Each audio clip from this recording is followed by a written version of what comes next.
Assalamualaikum warahmatullahi wabarakatuh. Ketemu lagi Anda dengan saya Ika Rojatun, dan ini istri saya. Ya, hanya satu-satunya ini yang namanya Ibu Ika Rojatun panggilannya.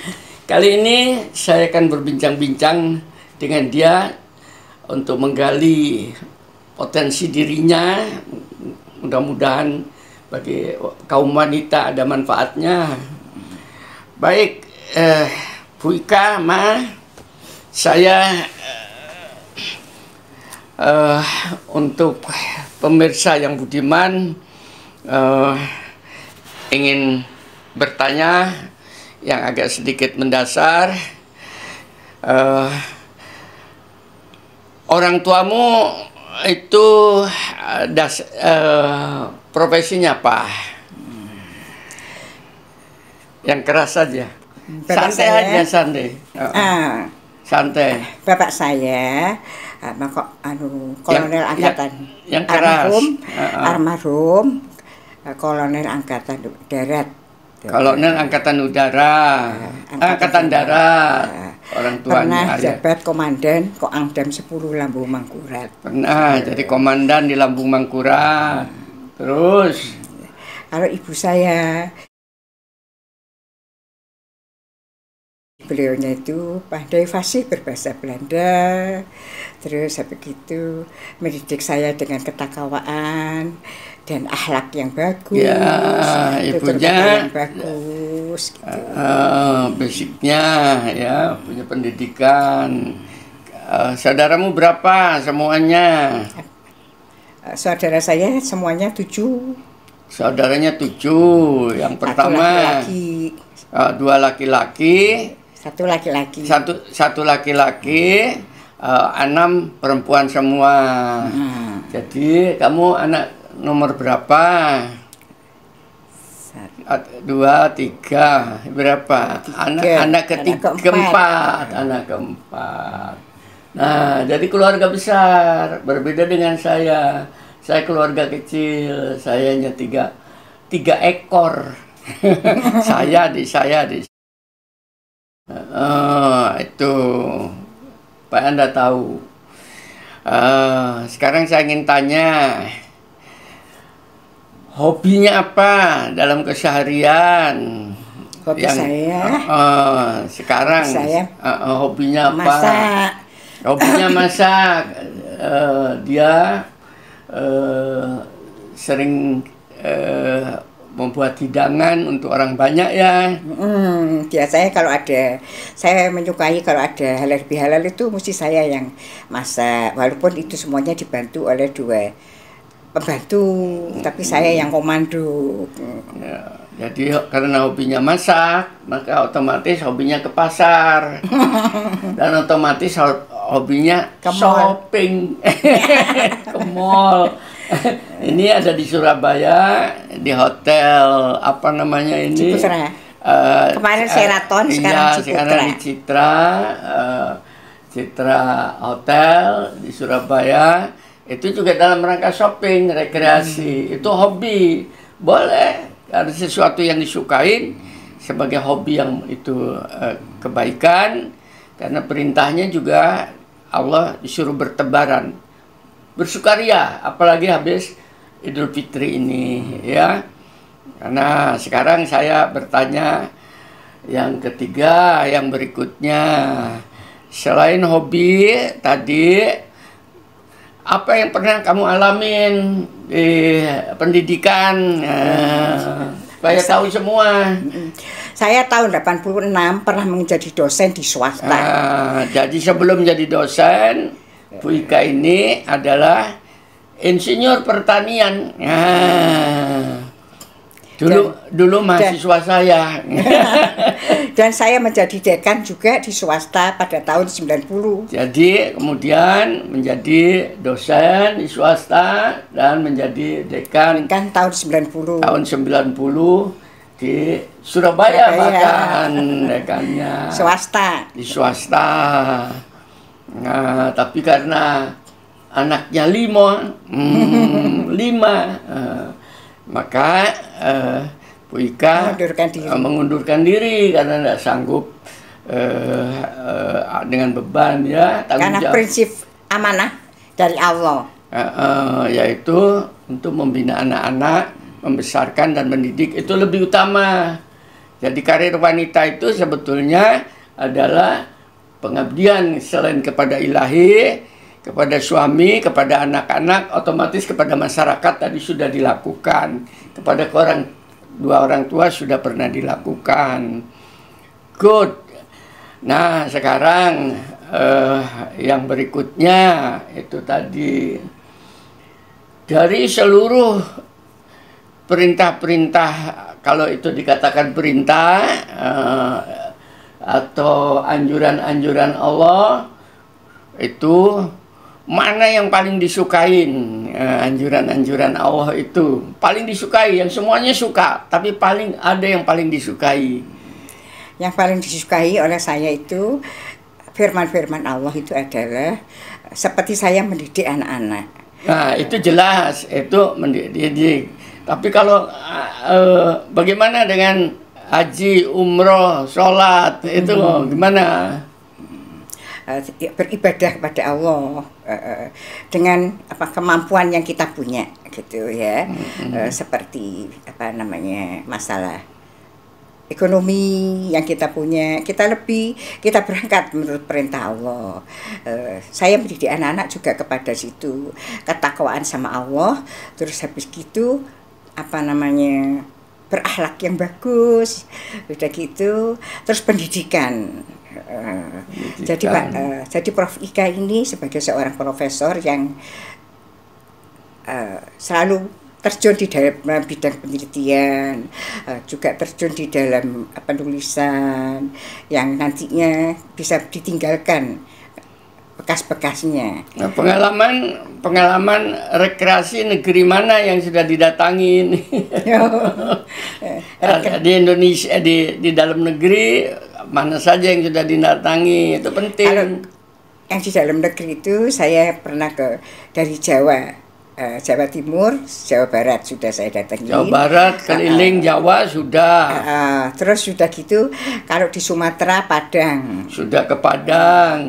Kalau di Kalimantan, karena saya waktu Bapak menjabat tahun berapa itu ya, sekitar 67 gitu, jadi komandan Koangdam 10. Bapaknya menjabat itu komandan Lampung Mangkurat. 4 tahun. Sehingga otomatis dia sekolah SMP apa SMA? SMP-nya di Banjarmasin. SMP di Banjarmasin. Terus SMA-nya di SMA 1 Malang. SMA pindah lagi ke Malang. Selesainya. Terus kota mana lagi yang sudah? Balikpapan. Balikpapan sudah pernah. Karena mengikuti jejak saya di Kalimantan Timur. Terus kalau ke luar negeri hanya umroh, haji 3 kali, terus gitu umroh tiap tahun. Tiap tahun gitu. Jadi hampir 9 kali lah kalau ke Saudi Arabia. Terus ke Thailand. Ke Thailand sudah pernah. Seminar. Karena mengikuti ke Singapura, seminar. Ke Singapura 2 kali. Ya alhamdulillah, artinya tidak, sekalipun dia ibu rumah tangga, tapi bukan berarti di rumah saja. Maka rumahnya menjadi tangga untuk keliling dunia. Sudah dilakukan, itu disyukurin. Mudah-mudahan ibu-ibu yang lain tadi juga tidak ada alasan untuk Anda saya tidak punya uang dan sebagainya. Itu asalkan Anda punya tekad, insya Allah. Ya, Pak Ika, Bu Ika pun tidak punya uang. Yang punya uang kan bank, gitu ya. Itu. Saya juga menyukai mendekor rumah. Jadi kalau ada gitu ya, ada kelebihan gitu, saya merombak rumah. Jadi saya sendiri yang komando, juga saya sendiri yang memonitoring gitu. Jadi di rumah itu yang membangun rumah dia sebagai planernya, manajernya, arsiteknya. Dan sebagainya. Saya sebagai tidak ikut campur karena dia punya sentuhan-sentuhan seni itu perempuan ya. Jadi perempuan itu sebetulnya ya ibu-ibu yang saya hormatin dan saya sayangin, sebetulnya dia bukan istilahnya blunder di rumah ya. Jadi kita apa yang kita bisa, kita harus rumah harus bersih, indah, karena iman itu adalah rumah yang bersih, yang indah. Terus habis gitu membentuk karakter anak itu juga kita harus bagaimana anak itu bertakwa sama Allah, bagaimana anak itu berakhlak bagus, supaya mereka tidak merugikan manusia, tidak merugikan lingkungannya.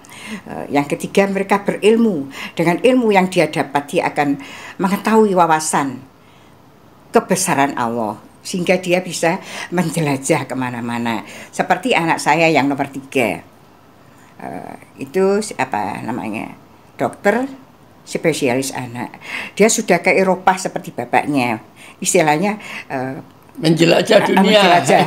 Menjelajah kan perintah Tuhan. Karena di dalam firman Allah kan begitu.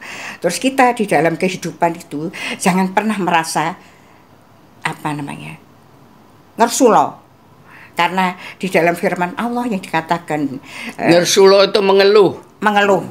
Jadi di dalam kok gini itu tidak boleh. Saya menetapkan kepada anak-anak, apapun yang ada di depan mata, suka dan duka itu adalah pasangan dari Allah. Karena Allah mengatakan, memang aku berikan kesenangan dan kesusahan, kejayaan dan kehancuran, supaya mereka kembali kepadaku. Gitu. Jadi suka dan duka itu memang pelajaran, bagian daripada pasangan yang diberikan Allah. Jadi kita jangan pernah mengeluh. Kalau ada suka kita senang, tapi kalau ada duka kita tidak mau. Tidak, dua-duanya itu adalah rahmat Allah. Sehingga kalau kita hayatin itu menjadi kita happy. Dalam kita berumah tangga kan ada suka dan duka. Itu rahmat Allah kita hadapin. Menjadi suatu istilahnya kebutuhan hidup yang terbiasa, seperti air mengalir begitulah. Jadi kita jangan pernah mengeluh. Seperti firman Allah yang mengatakan, Nabi Yakub itu bilang ke putra-putranya, jangan pernah kamu berputus asa. Hei anak-anakku, jangan pernah kamu berputus asa. Sesungguhnya berputus asa itu adalah sifatnya orang-orang kafir atau orang-orang dolim. Ya, karena supaya tidak menjadi zolim, sekarang saya tanya, ini ke perempuan loh pertanyaan. Sekarang ada kelompok muslim itu pakai cadar sampai tutup, hanya kelihatan matanya. Pendapat Bu Ika sebagai seorang muslimah, kira-kira paham seperti ini gimana? Kalau menurut saya, pertama paham itu menjauhkan orang dari untuk mendekat. Karena apa? Berarti dia merasa tertutup untuk menerima silaturahmi. Karena dia tertutup ya lebih baik menjauh. Gitu loh, dari orang-orang yang bercadar itu. Karena dia menutup diri dengan kelihatan matanya itu tadi. Udah gitu, apa namanya, dari segi keimanan, dari segi apa namanya, komunikasi tidak nyaman gitu loh. Karena dia selalu memaksakan diri untuk orang berbuat seperti dirinya. Padahal agama tidak seperti itu. Jadi agama itu tutuplah auratmu, supaya apa? Tidak menimbulkan nafsu daripada laki-laki. Itu bagi orang yang muda. Tapi kalau di dalam surat apa ya saya itu, pokoknya ayat 60 gitu, itu disebutkan kalau orang-orang itu perempuan yang sudah tidak tua, sudah tidak head dan tidak berhawa nafsu, tidak apa-apa, tidak masalah, dia membuka, tidak berkudung gitu ya. Tapi katanya, tapi kalau berkudung itu ya tidak apa-apa, baik juga gitu loh maksudnya. Jadi di situ penting yang komunikasi sama orang itu lebih utama, karena itu perintah Tuhan ya. Jadi kita jangan pernah kelihatan matanya aja kan. Orang kalau ngomong kelihatan matanya kan menakutkan. Nah itu ninja bawa pedang. Gitu. Dia itu kan seperti orang-orang yang itu kan juga gitu, yang ninja itu kan Tidak kelihatan. Berarti kalau dia menutup dirinya kelihatan matanya, itu berarti dia menutup diri untuk bersilaturahmi. Padahal pentingnya silaturahmi bagi Allah itu nomor 1. Ya, jadi menurut Bu Ika, dia tidak sependapat karena itu menyebabkan terduksinya seseorang kalau bercadar itu untuk berkomunikasi dengan sesama. Ya, mudah-mudahan dengan sekulumet pengalaman hidupnya, pandangan hidupnya dari seorang wanita ini, Anda bisa menteladanin yang baik diambil, yang kira-kira menurut Anda tidak sepaham, tolong jangan ditolak dulu, mungkin Anda belum paham. Insya Allah pada waktunya Anda akan dikasih pemahaman. Begitu dulu teman-teman, merdeka!